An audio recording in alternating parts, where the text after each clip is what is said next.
VBG Ramji bill અંગે cabinet મંત્રી ઋષિકેશ પટેલનું નિવેદન। દેશને વિકાસના પથે મૂકવા માટે એનડીએ શાસનમાં અનેક યોજનાઓ આપી છે। નળ સે જલ યોજના, ઉજ્જવલા યોજના, જનધન યોજના સહિતની યોજનાઓ આપી।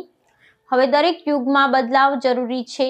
જે યોજના રોજગાર ગેરંટીની આપી હતી, હવે નવા યુગની શરૂઆત થશે। હવે 125 દિવસની રોજગાર મળશે। આદરણીય પ્રધાનમંત્રી મોદી સાહેબના નેતૃત્વમાં 21મી સદીમાં એનડીએ શાસનનો આ દસકોઈ યુગ પરિવર્તનનો એ સમય રહ્યો છે।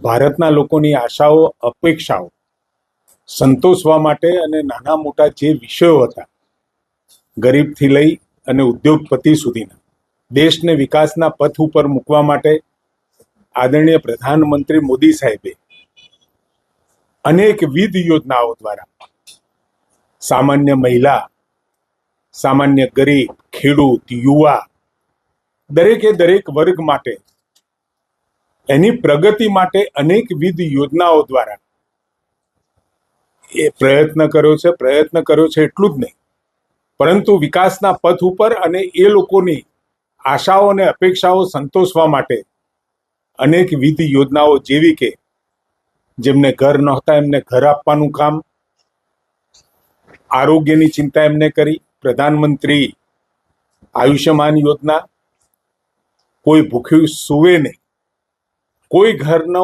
પરિવારનો સભ્ય ભૂખ્યો ન સૂવે એની ચિંતા, પ્રધાનમંત્રી ગરીબ કલ્યાણ અન્ન યોજના, કોઈ બહેન, દીકરી કે વૃદ્ધને નેચરલ કોલ માટે, એટલે કે ક્યાંક રાતે અથવા તો વહેલી સવારે શરમજનક પરિસ્થિતિમાં મુકાવું ના પડે એ માટે શૌચાલયની યોજના, દરેક મહિલાને ઘર સુધી નળની વ્યવસ્થા, ઘરની અંદર જે લાકડા સળગાવી અને ચૂલો ફૂંકવાનું કામ અને આંખો અને સ્વાસ્થ્ય બગાડવાનું કામ ઘરની બહેનો કરતી હતી, ઉજ્જવલા યોજના, મુદ્રા યોજના દ્વારા બેંક એકાઉન્ટ, જનધન યોજના દ્વારા સમગ્ર દેશના ગરીબમાં ગરીબ વ્યક્તિનું ખાતું બેંકમાં હોય અને એ ખાતું ખોલાવવાનું કામ, આવી અનેક યોજનાઓ દ્વારા એમને વિકાસના નવા સોપાનો સર કર્યા છે। મનરેગા યોજના, જી રામજી યોજના, અને દરેક વખતે યુગના પરિવર્તનની સાથે બદલાયેલી આર્થિક પરિસ્થિતિ, સામાજિક પરિસ્થિતિ પ્રમાણે દરેક યોજનાનો બદલાવ જરૂરી હોય છે અને એ યોજના માટે એમને 10-11ની અંદર ગ્રામીણ ગરીબી 25.7% હતી, તે 23-24માં ઘટી અને 4.38 થઈ। સામાજિક અનેક પરિવર્તનો આવ્યા, આર્થિક પણ અનેક પરિવર્તનો આવ્યા, જીવન જીવવાની પદ્ધતિમાં પણ અનેક પરિવર્તન આવ્યા અને એના કારણે એમને જે યોજના રોજગાર ગેરંટીની હતી એમાં બદલાવ કરી અને જી રામજી યોજનાનો અમલ બિલ પસાર કર્યું અને વિકસિત ભારત રોજગાર અને આજીવિકા મિશન દ્વારા નવા યુગની શરૂઆત થઈ, એમ કહું તો કંઈ ખોટું નથી।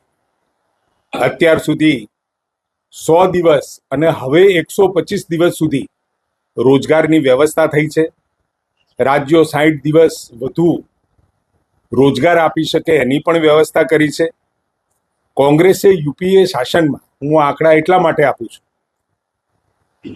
યોજના નામની સાથે કરતા એનું મહત્વ લોકો માટે કેટલું હોય છે। યુપીએ શાસનમાં 2,12,402 કરોડ ખર્ચાયા, એનડીએ શાસનમાં 8,48,00,000 અને 440 કરોડ ખર્ચ કરવામાં આવ્યો। બંગાળ અને તમિલનાડુ જેવા રાજ્યની અંદર મનરેગામાં કરપ્શનના લગભગ 10,000 કરતા પણ વધારે કેસ નોંધાયા અને પરિણામે આખી યોજનાને પુનઃ વિચાર કરવાની જરૂરિયાત ઊભી થઈ। 80 વર્ષના લોકો પણ એમના નામ મસ્ટર ઉપર ચાલતા અને એ લોકો પૈસા લેતા હતા। આ રીતની પરિસ્થિતિ, આખી યોજના ફરીથી વિચારવાની જરૂર પડી અને એના કારણે આ જે યોજનામાં આમૂલ પરિવર્તન કર્યું છે, જેની અંદર ગામને ધબકતું રાખવા, અને ગાંધીજી પણ કહેતા, ભારતે એ ગામડામાં વસે છે ત્યારે 50% કામો સીધા ગ્રામ સભામાં પંચાયતો દ્વારા કરાશે, જેથી ગામની જરૂરિયાત પ્રમાણે વિકાસ થશે.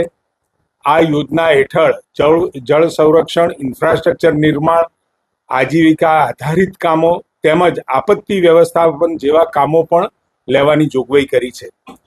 સેલ્ફ હેલ્પ ગ્રુપ જે બહેનો ભેગી થઈ અને કામ કરતી હોય એમના માટે પણ સ્કિલ સેન્ટર, શેડ નિર્માણ, હાટ બજાર જેવી પ્રવૃત્તિઓને પણ સામેલ કરવામાં આવી છે.